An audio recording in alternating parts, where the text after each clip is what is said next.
Good evening, and welcome to tonight's Mormon newscast. First, the LDS Church's recent revisions to temple interview questions, specifically regarding the wearing of sacred undergarments. We note, for the third week in a row, that many in and out of the faith question the underlying control inherent in regulating how individuals wear their underwear. Such control over personal attire is seen by many as unhealthy and invasive. We were told the church was about to issue a revised question on garments, and that's exactly what they did. But it wasn't the question that seemed to draw the line in the sand. Instead, it was the revised statement on wearing of the garments that did the trick. It says, the garment of the holy priesthood reminds us of the veil in the temple, and that veil is symbolic of Jesus Christ. When you put on your garment, you put on a sacred symbol of Jesus Christ, wearing it as an outward expression of your inner commitment to follow him. The garment is also a reminder of your temple covenants. You should wear the garment day and night throughout your life. When it must be removed for activities that cannot reasonably be done while wearing the garment, seek to restore it as soon as possible. As you keep your covenants, including the sacred privilege to wear the garment as instructed in the initiatory ordinances, you will have greater access to the Savior's mercy, protection, strength, and power. The LDS Church's decision to remove the quote unquote night and day stipulation from the temple interview question itself on garments only a few years ago, only to reinsert it into the revised statement, has caught attention. This strategic move addresses the incongruity between the original question and temple practices while still giving the men at the church office building a way to emphasize the expectation for continuous garment wearing.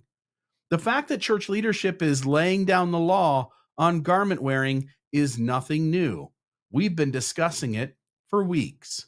But what did seem new and maybe even strange is that in a surprising shift, the church now teaches that the veil in the temple is symbolic of Jesus Christ. However, this interpretation has raised eyebrows among some members. Theologically, in just plain logically, the veil has been understood in Mormon theology as representing concepts such as the veil of forgetfulness and the separation between mortality and the afterlife. That there is a barrier to our remembering what is on the other side of mortality, both before we came to this mortal life and what lies after when we die and cross over, as well as it being a barrier preventing our ability to go back to the Father's presence after death without having met certain conditions upon death. This new teaching seems to diverge from established symbolism, creating meaning where none ever existed before, leading to raised eyebrows and questions for clarification. Another notable change in the temple interview questions was the expansion of the Sabbath day related inquiry. The new question now encompasses a broader scope, reflecting an increased emphasis on Sabbath observance, both at home and in church settings, as if that wasn't simply understood before. Lastly, I couldn't help but notice that the top 15 leaders of the church would, as a collective group, potentially fail several interview questions themselves, namely number 5, number 6, number 9, and number 15, which should also have them failing question 16 if they would be honest with themselves. Problem here is that they are only as honest as they know how to be. Questions related to honesty, cleanliness, and Christ like behavior strangely pose the greatest challenge for the highest ranking leaders of the faith. This insight raises questions about the standards set forth by the church and the accountability of its leadership.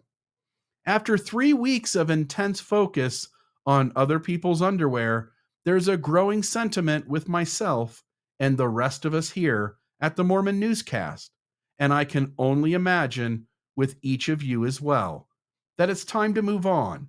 The prolonged discussion, while certainly newsworthy, has left many feeling, myself included, underwear fatigue, and a need for me and the rest of us to shift future reports towards other pressing issues facing the church and its members. Back to you, Rebecca.